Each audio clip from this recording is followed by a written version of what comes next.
हाय लोगोफोर गासैखौबो आंनि गोदान भिडिअ फरायबाय ओमफ्रायहाय बयनिसिमबो हेपि दमासि देग्लाय माने आंनि थाखाय बियो फार्स्ट दमासि आरोखि ना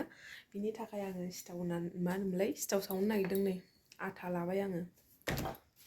बयामाव सोनानै दोननो दाखालि मा होनलाय सौहोना लाबोनानैहाय ओमफ्राय आं बानायनो नायनो नागिरदों नायलांदो अब्ला लाबाय आङो नै आटाखौहाय सिनि संख्रि होनानै लाखाबाय बेखौ आं मोजाङै मिक्स खालामनोसै दै गुदुं होनानैहाय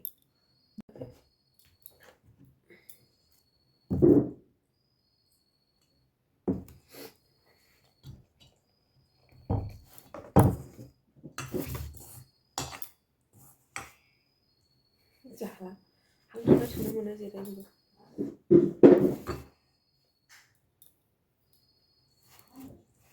आं आटा नादों होनदां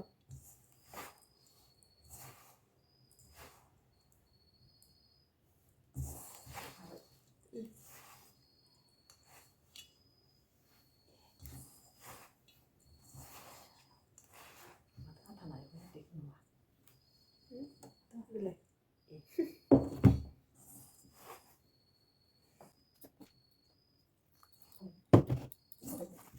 थोगोन ना बेनो थावा दा बेनो थोगोन ना थावायाव संसै औ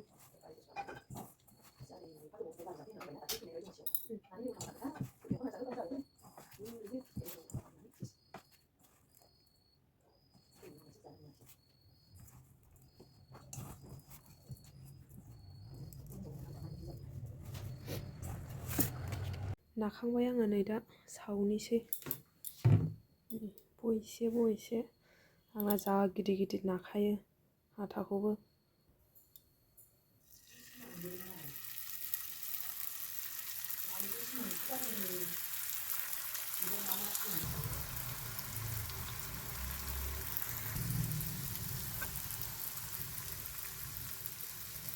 आंना एन्थाब जेबो सावनो रोङा खालि बिदिखौल' सावनो गोरों आङो ओमफ्राय जाखायोबो आङो बिदिखौहाय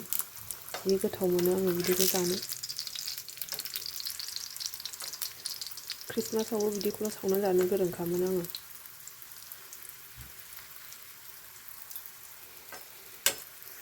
माखासे नै बेहाय मोनबायानो गुदुं थानायनि हटकेसआव दोनबाय आङो लाल साहाबो बानायबाय आङो नै लारुजों जानो थाखाय लोंनो थाखाय ओमफ्राय नै आरोबाव माइब्रा गोसोमनि सिथाव माने लारु सावबावनो होननानै बाहेरायाव अर सुफैनानै साराय जानफैबावबाय आङो नै नानानै लाजेनबाय आं सावग्रोनानै लाग्रोनोसै अब्ला लोगोफोर